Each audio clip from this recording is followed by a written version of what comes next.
Hello, Grass Beyonders, and welcome to the season finale of Anthony's Asylum Season 1. That's right, guys, this is episode 13. I am your host, Anthony, as always, and this is, as you may have guessed, Anthony's Asylum, so welcome. And to those of you just joining now with the season finale, hopefully you guys can keep up. This is going to be a huge episode, gigantic episode, a huge send-off for the season. And I'm making it a bigger deal than it is, honestly. So just bear with me here. But this is going to be a huge speculation episode looking at Star Wars The Force Awakens, which will be releasing in approximately 2 months, as of right now. And so, going to be huge. But before I get into my speculations and all that stuff about what will be happening in the new Star Wars movie, I wanted to get into a few other things. I want to talk about the new Ratchet Clank trailer and just some certain things about Marvel's upcoming movies and that kind of thing. So let's dive in, guys. The Ratchet Clank trailer looks really cool. I don't know any of you who are familiar with Ratchet Clank. It is a video game series, video game franchise for the PlayStation, for Sony platforms. It originally appeared on the PlayStation 2 back in 2002, I believe, the original game. And was a successful series. I think had 3 or 4 games on the PS2, had 3 games on the PS3, and is now transitioning over to the PS4 with a remake of the first Ratchet & Clank game, which is due for release next April, I believe. So, really awesome. You can actually pre-order it now on the PlayStation Store. I believe it's $39.99. to get. And if you have not played the original Ratchet & Clank, I highly recommend getting this newly remastered. I mean, it's not even a remaster, it's a complete remake. I mean, if you look at the screenshots and you look at the gameplay footage and the trailer, I mean, it looks phenomenal. It looks like you're playing you're literally playing a Pixar movie. And so get that if you haven't. But the real thing is the Ratchet & Clank movie that is going to be coinciding with the video game release next April, and it is simply called Ratchet & Clank. And it is, from what I have seen, it looks like it's basically recreating the first game, essentially, with the same storyline, same characters, but just in movie format. So I guess a lot of the cutscenes and stuff that were in the original game will probably be fleshed out, and then a lot of the story missions and that kind of thing will be somehow incorporated into it and made more cohesive. But definitely watch that trailer. It is available now on IMDb, as well as wherever you watch trailers, YouTube, Fandango, whatever. Check it out. It's going to be big. It looks, again, just phenomenal. It looks like a Pixar film. But it's made by Sony, which is really cool. And hopefully this will be a really good video game adaptation. I don't see how it couldn't be, because the original game was so much like a movie that it was, it was one of those things where, I think the natural transition would be to make an animated movie, because it was so much like an animated movie already that you could play. So now that they're actually making an animated film with these characters, is just the next logical step, and I love it. I think it's going to be great. And like I said, if you're a fan of it, I think it's going to be great. If you're not a fan, you don't even know what Ratchet & Clank is, I think you're still going to love it. The trailer is funny. It's upbeat. It's, it's got the right look to it. I think your kids, if you have kids, will really want to see it. So, why not? And it's got some action-adventure stuff and weird-looking crazy aliens. And, I mean, it looks good. It's great. It's going to be great, I think. If they follow the original storyline, I think, which it looks like they pretty much have everything in place to do that, it's going to be good. So I highly recommend checking that out next April, as well as checking out the remake of the original game, which will be releasing next April as well on the PS4. All right, and moving on, I want to talk about some Marvel-related stuff. Ironically enough, the Fantastic Four movie did not do well, and Fox is now looking at partnering with Marvel. Yay, of course, why not? After, of course, the few weeks after the movie where they kept saying, oh no, Fantastic Four is going to be sticking firmly here at Fox, and we're not going to be, reverting the rights back to Marvel, or we're not going to be doing a co-partnership or a co-production or anything like that. Well, guess what?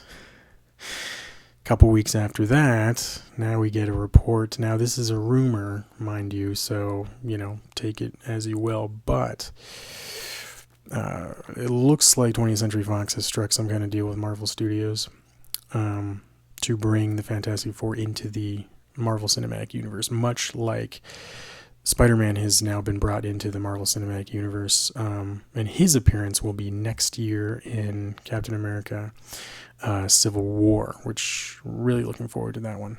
According to this report, it doesn't look like we'll be getting any Fantastic Four until 2020 at the earliest. But, I don't know. Like I said, with Marvel Studios and especially producer Kevin Feige behind it, it's gonna be good. Anybody who has any doubts about the Fantastic Four, I mean, clearly you're not a fan, because my biggest beef with critics and audiences about the Fantastic Four movies as of late is that they think that is the representation of the Fantastic Four in the comics, and it is not. Completely not. Even the earlier versions, the one that came out in 2005, I think, was nowhere near the quality of the stories and in the comics. Fantastic Four has been around a long time. They are called Marvel's first family for a reason, because they are just that. They are Marvel's first family, and they have been consistently one of the best comic books ever since their release, and have had amazing adventures and epic storylines and all kinds of stuff that have involved, the Avengers and Spider-Man and the X-Men and just everybody, and huge villains like Doctor Doom, Galactus. Just huge stuff, and the movies have never, ever represented that the way they should have, always making Doctor Doom this sort of throwaway villain, and he's not. I mean, he is the Darth Vader of the Marvel Universe, if I do say so myself. And he's, he's the ruler of a country. He's a freaking dictator. He lives in a giant castle. He's a a brilliant inventor. I mean, he's got technology up the wazoo. I mean, he could give Tony Stark a run for his money, and the fact that we have never seen that side of him is just, it's criminal. And I hope that with this new deal, if it is happening, now we don't know yet, but if it is happening, I hope that, we finally get to see not only the Fantastic Four that we deserve and the ones that we, at least fans of the comics, know and love, but also the villains, Doctor Doom, the Mole Man, Galactus, of course, reincorporating Silver Surfer and making that better than it was in the other crappy movie that they released, so just a lot of stuff that is really going to, I think, enhance everything and really make Fantastic Four, Marvel's first family, not only in the comics, but also in the movies. So something really, really good to look forward to with that. All right, and now the really big thing I want to get into with this episode is Star Wars Episode 7, The Force Awakens. Now, that movie is coming out December 18th of this year, so yeah, just a little over 2 months to go, guys and girls, and it's going to be huge. They just released a runtime for the movie, so apparently it's clocking in at about 2 hours, 16 minutes, which is the same runtime as The Phantom Menace. The longest Star Wars movies to date are still Attack the Clones at 140 minutes, or 142 minutes, I'm sorry, and Revenge of the Sith at the Lady Sith, no, and Revenge of the Sith at 140 minutes.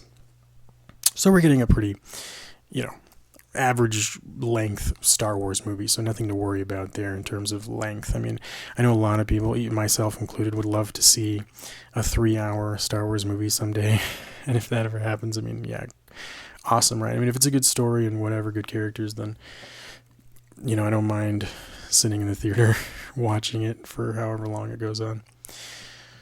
But the real reason why I wanted to kind of talk about it is, so we have the runtime. We have 2 trailers so far of this movie that, we still don't know anything about really.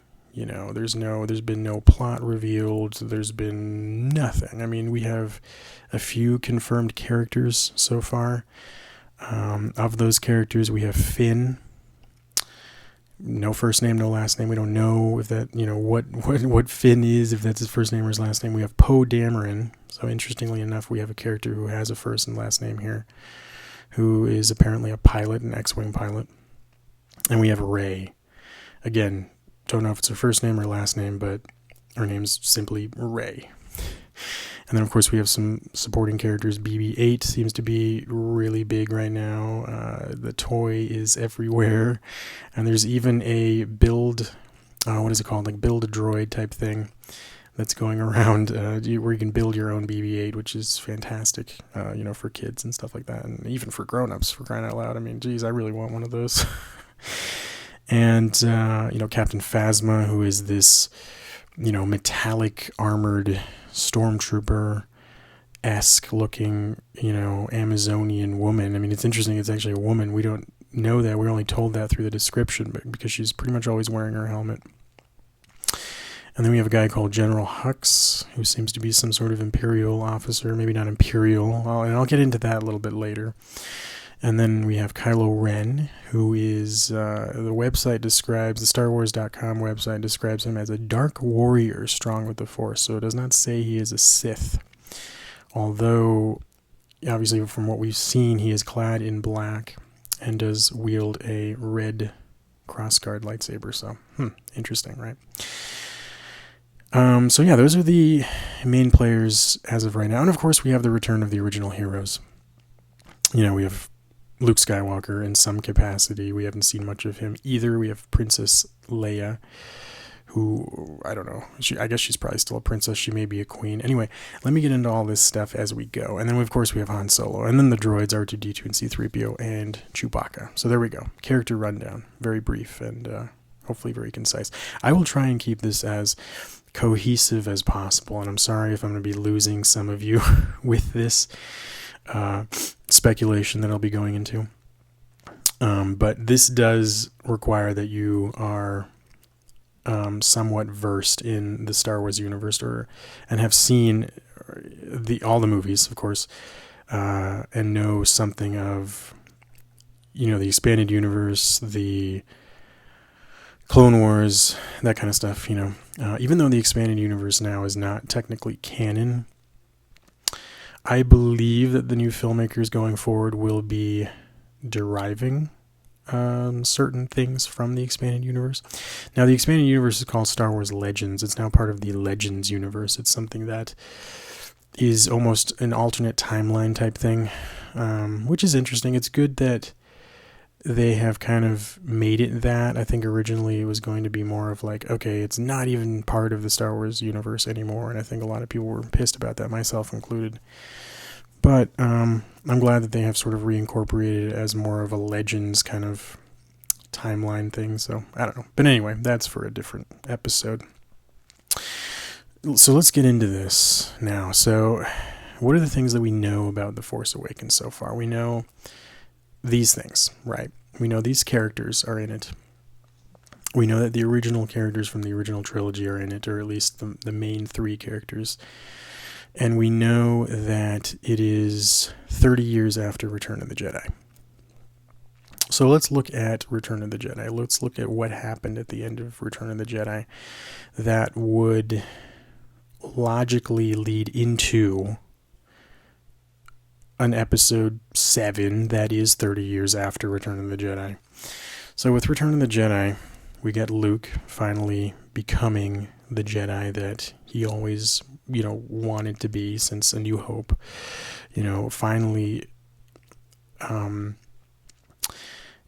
acquiring his gift, his full ability to use the Force and that kind of thing. And of course, his main quest is to turn his father back to the good side, right? And he achieves that. And so that's sort of the main storyline of the Star Wars movies is the rise and fall of Anakin, and then his rise into evil, and then his fall again, and then his rise into goodness, and that's the end of Return of the Jedi, with the destruction of the second Death Star and the death of Emperor Palpatine and the seeming destruction of the Empire, right?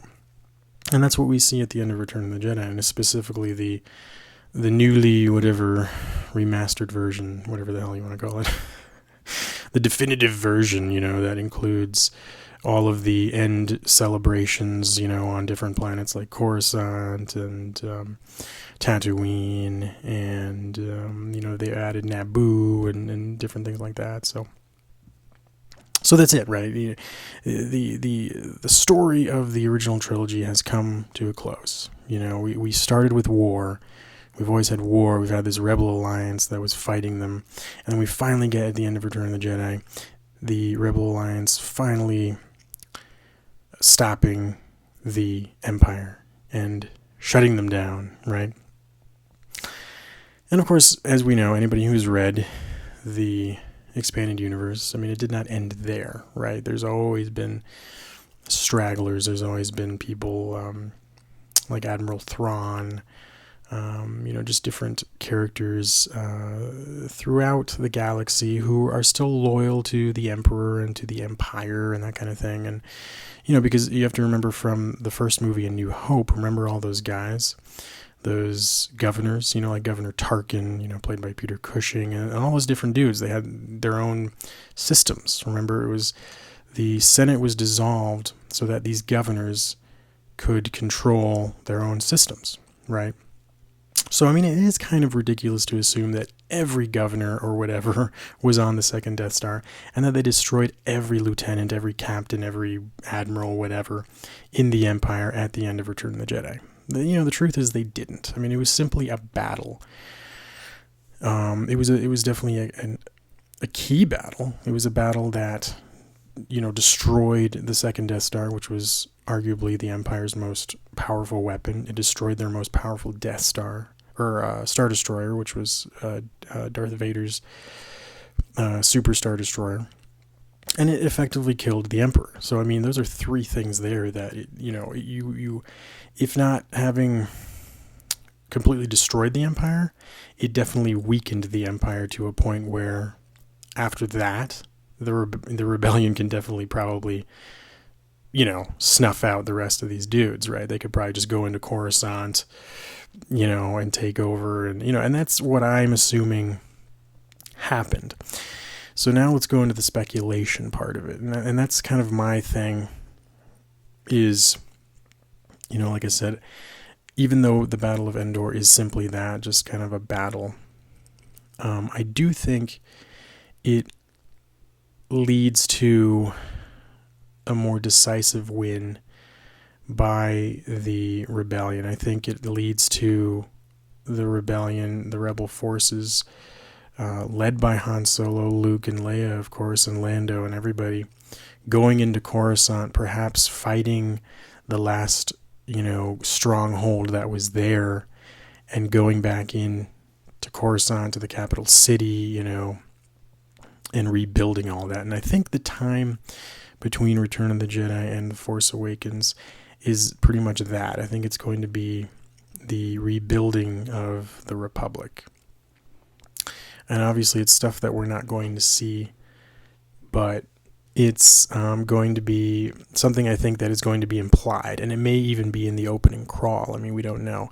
The other interesting thing is if they employ some sort of flashback or some sort of backstory sequence, much like the Lord of the Rings movies do, or at least the first Lord of the Rings movie, the Fellowship of the Ring, the way they kind of incorporate the prologue. But I would like to see the fruits of the rebels' labor, I suppose, that we saw in Return of the Jedi just finally be that. You know what I mean? I hope to see that what was accomplished in Return of the Jedi was all for naught, or was not for. Now, what the hell am I trying to say? God, it's too late right now. It was not for nothing. You know what I mean? Like, I want to see that the achievement that we saw at the end of Return of the Jedi actually led to something, and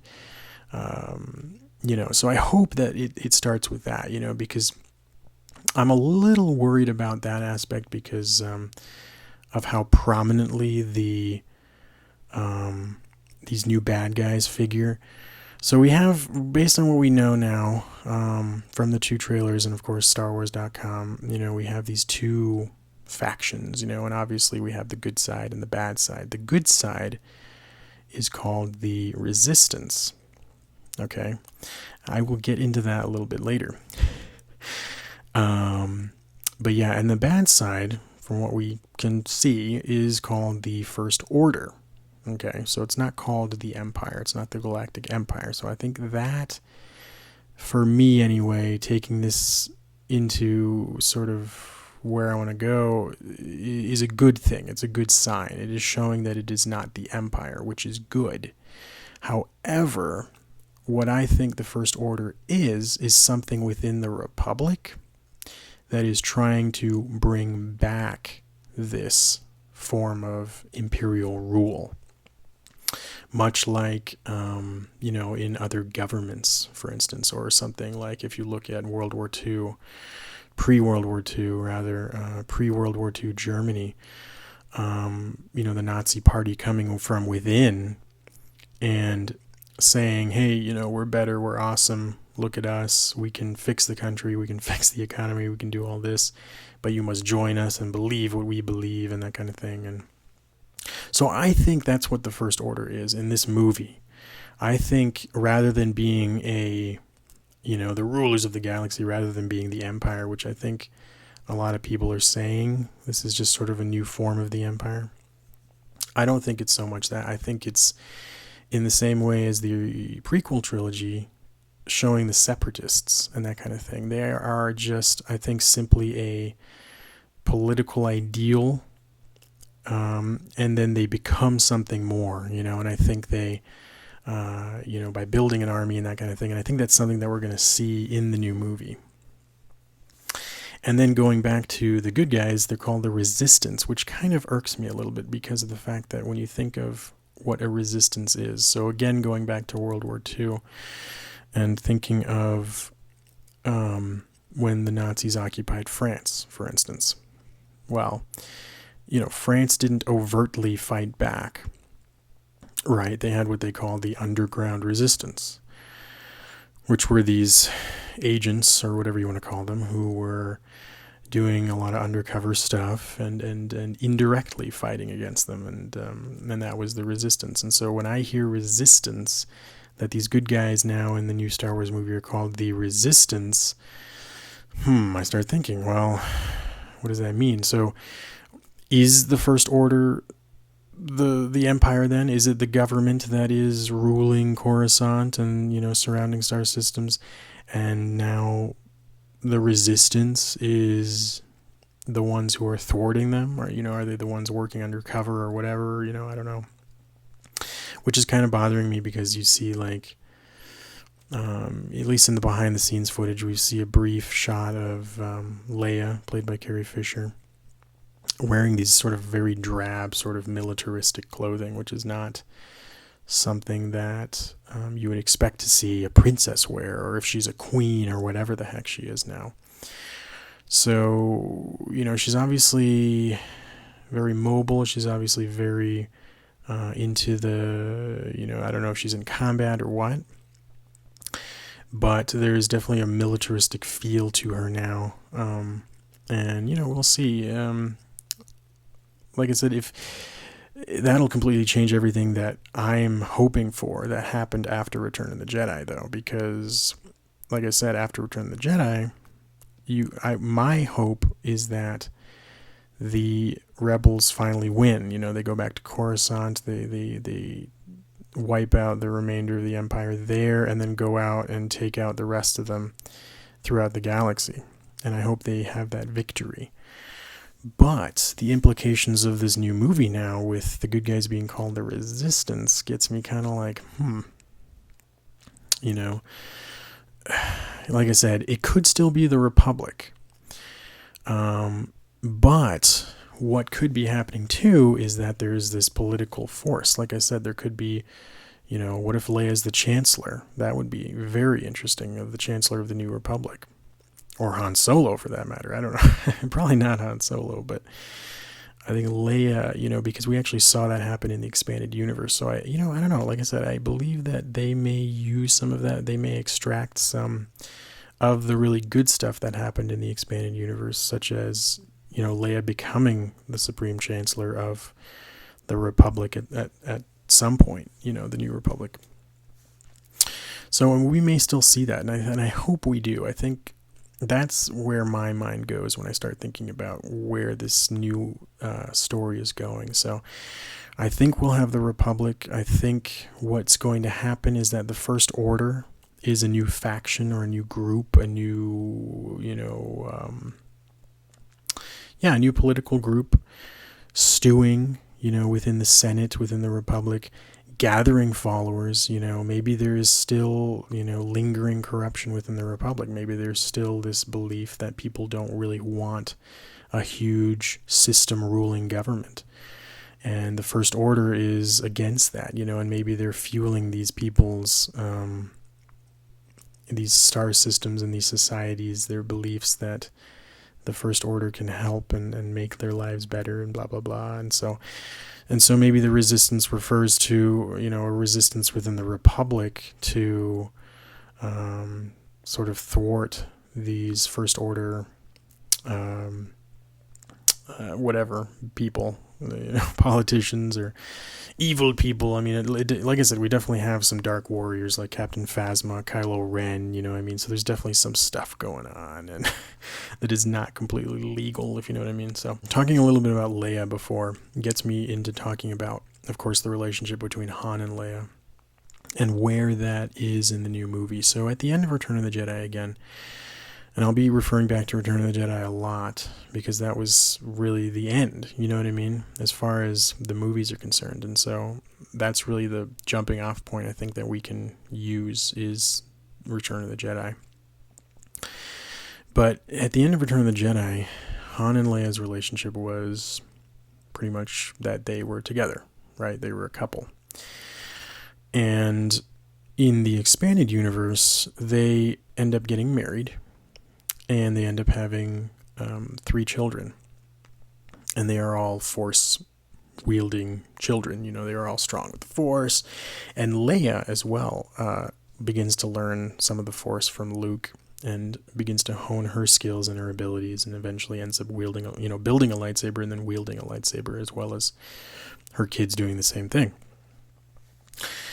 Now, in this new story, The Force Awakens, we don't get any evidence of, at least so far, like I said, we don't get any evidence of Han and Leia being married. We don't get any evidence of them having any kind of children. So that leads to the next thing. So are they married? Are they not? I don't know. I hope that they are. I don't know why they haven't shown much of it if they are, but I hope that they are. I hope that they at least have some kind of relationship if they don't. Because like I said, I think it's part of that victory. I think it's part of that celebration at the end of Return of the Jedi. Everyone gets their happy ending. You know what I mean? Everyone gets what they want, what they deserve after the end of this, at the end of this great epic story. And I think it would be wrong to not have Han and Leia be together in this new series and be married and that kind of thing. But like I said, I don't know. Based on what I've seen, based on what I've heard, I don't think that's going to happen. I hope that it does happen. I hope they are together. But then this leads me to the next thing. If they have kids, why aren't the kids shown? Why haven't they been shown? Are the people that we see in the new movie, the new protagonists, such as Finn or Poe Dameron or Rey, are they Han and Leia's kids? Are they Luke's kids? So we don't know. It would be weird if Han and Leia were together and didn't know they had a kid. That would be weird. It would be like me being with my wife and somehow we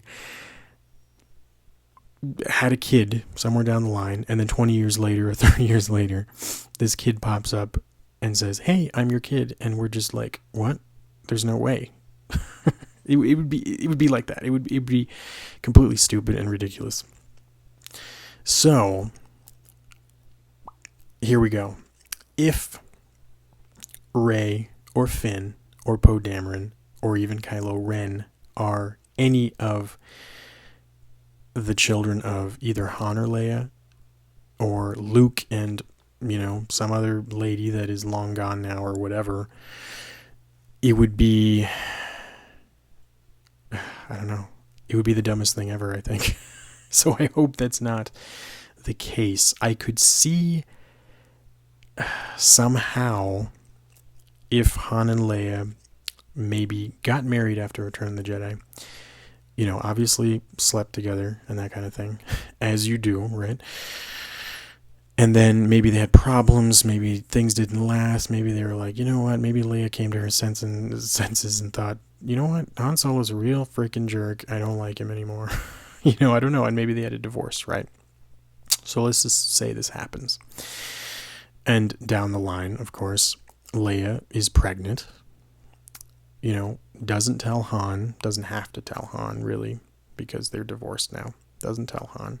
She carries the kid, whatever, or kids, as it may be, and has them, and whatever, and probably raises them in seclusion, or whatever, I don't know, whatever. And say they're not together, so this new movie comes out, and Han and Leia are not together. And there you go, right? But then who is the kid? Is Rey the daughter? It can't possibly be Finn. If it's Han and Leia's kid, it can't be Finn. Sorry, guys. It's nothing that works like that. Now, Finn could possibly be Leia's child if she ended up with Lando, and that would be interesting, but really weird. Again, like I said, taking what we know from the end of Return of the Jedi, it just would not make any sense if she ended up with Lando. I'm sorry, it just wouldn't. As cool as that would be or whatever. But like I said, could happen. It definitely could be. Finn could be Leia's son, right? Poe Dameron, maybe. But I think the fact that we have his full name, so I guess his first name's Poe and his last name's Dameron, I don't think he's either a Solo or a Skywalker.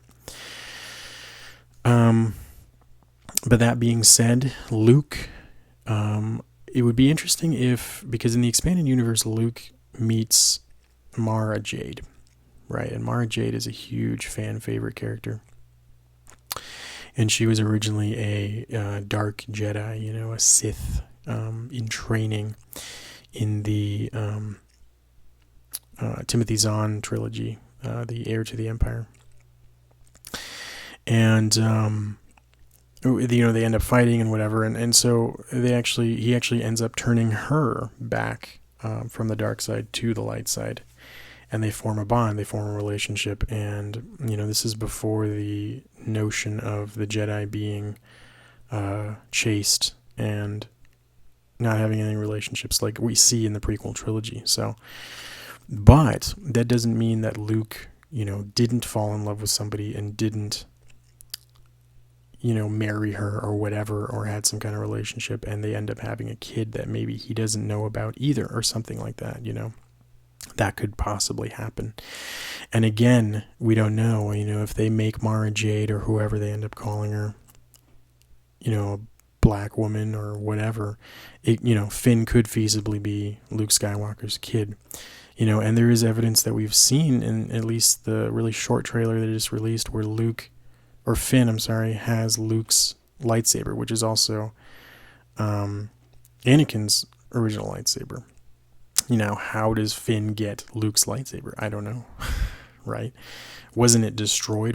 Didn't it fall down the pit when he fought Darth Vader in The Empire Strikes Back, when his hand was cut off? There was a bottomless pit, remember? How did he get his lightsaber back out? I don't know. Maybe what I'm thinking is Finn, rather than being a relative, rather than being a Skywalker or a Solo, I think is just so powerful with the Force. I think he's got some kind of power, which I think refers to, something, the Force Awakens and that kind of thing, something to do with that.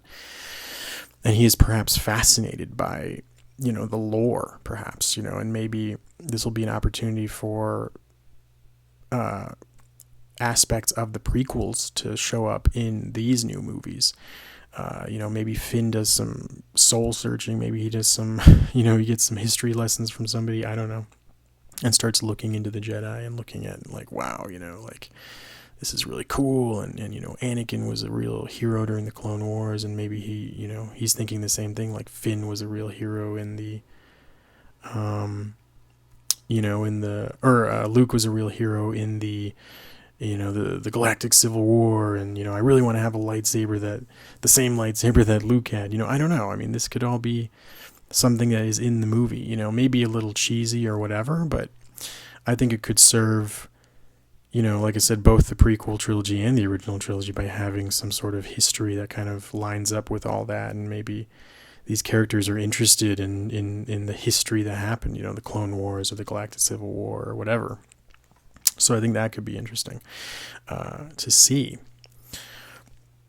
And then the next big thing is the two characters. If, so we have Rey, right? We have Rey. She's the female protagonist that we've seen so far in the trailers. She lives out in the desert. She's scavenging. She's doing whatever. But we don't have a last name, so it's just Rey. Then we have Kylo Ren. Okay, so Rey, Ren. Okay, let's think about that. Now let's think about the original trilogy. Luke, Leia. Okay, you guys with me still? All right, cool. So now this new story, we have Rey and Ren. Coincidence? I think not. So if we are to assume something here, which I'm kind of thinking it could be possible, okay?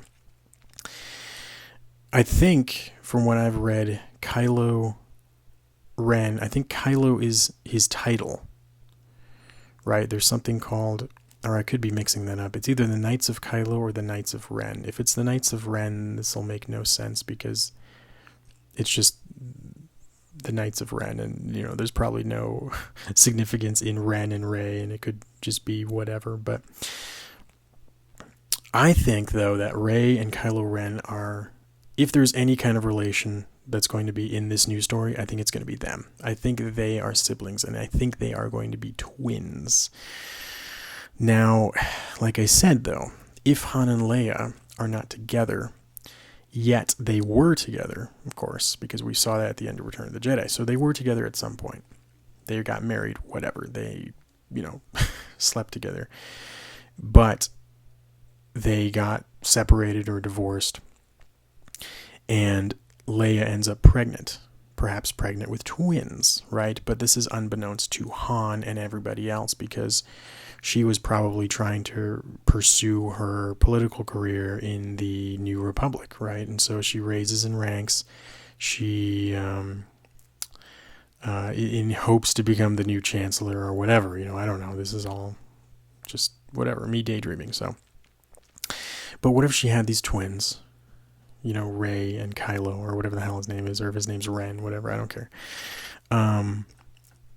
And somehow, the First Order or whoever these bad guys are, they somehow come from within and start doing these, devious deeds within the Republic. Maybe there's more dark forces at work than we know.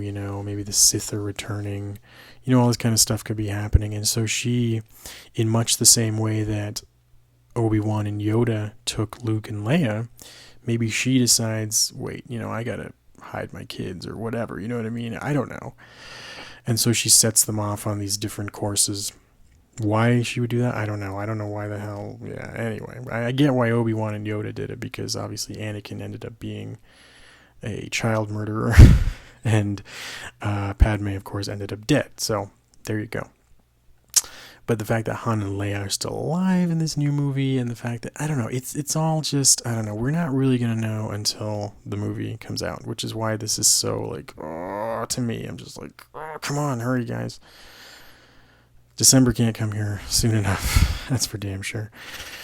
But I don't know. I have this sneaking suspicion, and I think I'm right, that I think Rey and Kylo Ren are somehow related, and whether or not they are the offspring of Luke Skywalker remains to be seen. Whether they are the offspring of Han and Leia, that remains to be seen, of course, too. But I think if it's Han and Leia's offspring and they don't know, that would be really stupid. I'm sorry. It just would be. So, if they are, it would make sense that they would know. But the fact that Rey is on this other planet by herself, I don't know, it just seems really weird to me. The same thing with Kylo Ren. Why is he running around in a mask doing these dark things, And, one of the things that was confirmed recently by J.J. Abrams is that Kylo Ren follows a similar storyline to Luke Skywalker's, which is interesting to me. That's what he said. He was very vague about it, but he said something about, like, it's very similar to the Luke Skywalker story. So it's like, okay, well, does that mean in reverse? I mean, is it like he's, strong in the Force and he's just thinking, oh, I'll be a bad guy, but he's not fully a Sith, and so he's just trying to be more of a Sith? I mean, I don't know. Or is he, a Sith or wannabe Sith, thinking, he still wants to be good and has a chance to turn back to the good side? I mean, I don't know. It's interesting that he said it follows more of Luke's storyline, because it seems to me that it maybe would follow a little bit more of Anakin's storyline, in the sense that, unlike Anakin, of course, maybe Kylo Ren is not fully devoting himself to the Sith just yet, just trying to kind of leave his options open, as it were. And maybe trying to find some form of redemption, if there is anything out there that is good, you know what I mean? Like, maybe he's trying to find that, maybe he's, I don't know. So, and it's going to be very interesting, I think, to see where this goes, because of where my mind is going, I think, is to a place that, especially if you listen to my last episode about the Star Wars ring theory, if the ring theory upholds through this new trilogy, the way it's going to have to sort of parallel and join and come back on itself, with not only the prequel trilogy, but also the original trilogy, it's going to have those parallels, it's got to have those parallels, quite honestly. I think that's what makes Star Wars, and, whether or not Finn is somehow a relation to Luke or Leia or Han or whatever, or Rey and Kylo Ren. My bet is on Rey and Kylo Ren, honestly. I think Finn is going to be a completely new character. It is interesting to me that they have not revealed his last name yet, so whether or not he's Finn Calrissian, that would be interesting, of course. But I think he'll be a completely new character. The thing that has me really interested now is whether or not Rey and Kylo Ren are siblings, and whether or not they are twins, which would be really fascinating. And like I said before, just kind of completing that parallel, having these twins that are sort of on opposite ends, whereas Rey seems to be very good and very, much like a Luke Skywalker character, I would say. Naive and innocent and whatever.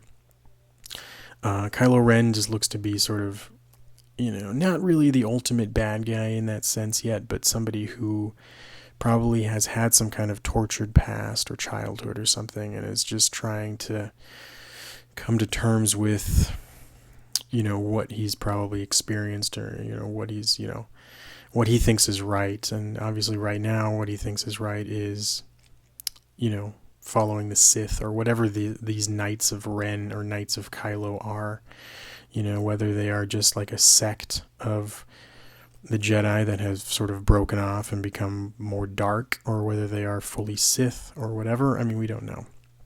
There's just so much. That's the thing about this movie, is that we just don't know. I mean, there's just so much that we don't know, and it's freaking me out. Like, I just don't want to see a repeat of Star Trek Into Darkness.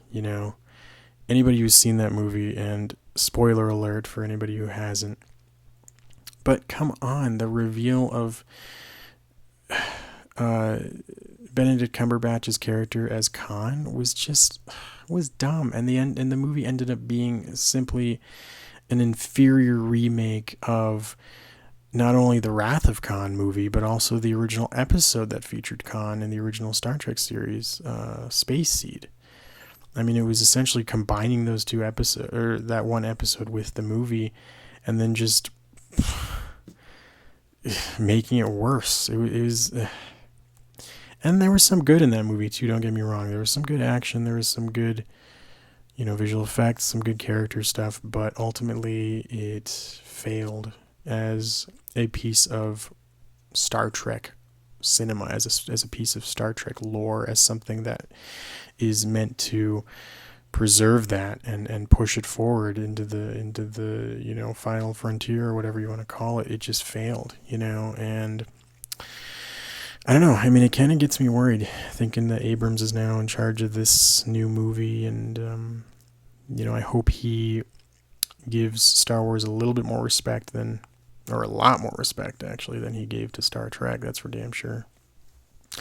And I think so far from what we've seen, it's just hard to tell. I mean, a lot of people say, oh, this is going to be the best Star Wars movie ever, or whatever. I mean, it's hard to tell. I mean, the same thing was said, in 99, when we saw the Phantom Menace trailer. I mean, I think with every new Star Wars movie, it's always the hope that, oh yeah, it's going to be the best movie ever. And I think getting yourself up on that hype train like that is just a mistake. And that's why I think I'm excited for it, obviously, because it's Star Wars, but I am nowhere near as hyped up as I was when I saw the original, or the prequel trilogy now, I guess. But I was also 12 years old, so, and now being a grown-up with a family, I'm just excited to know that there are new Star Wars movies that I can take my kids to, a new generation of fans. So, but yeah, I'm gonna maintain sort of a level of skepticism and a level of, I guess, I don't know, to remain underwhelmed, I guess, because I think it's better to go into it sort of expecting a mediocre movie than going in expecting a great movie, because if you go in expecting a mediocre movie and it ends up being great, then it's like, whoa, of course, that's amazing. That was like, a great movie, right? And if you go in expecting a great movie and you end up getting a mediocre movie, it's kind of like, crap, that was disappointing. And I don't want that to happen. So, yeah, there we go. Those are my speculations as to what we will see in the new Star Wars movie, Star Wars Episode 7, The Force Awakens. And we have to wait till December 18th to see if any of that is true. I may be way off base, but hey, at least I tried. All right, guys. Thanks for sticking with me for this extra long episode of Anthony's Asylum. Again, this is the season finale of season 1. But I will be back next week with season 2 starting up. Yeah, it's going to be amazing. But yeah, Anthony's Asylum releases every Friday for the most part on YouTube, iTunes, SoundCloud, and my Patreon page. And if you'd be so kind to visit my Patreon page sometime and just donate to a poor filmmaker like myself so I can continue to make some cool short films and documentaries and all that stuff that I like to do. But of course, the podcast will remain free for the foreseeable future, so you don't have to worry about that. And yeah, thanks guys again for listening, guys and girls. I am your host, Anthony, and I am signing out.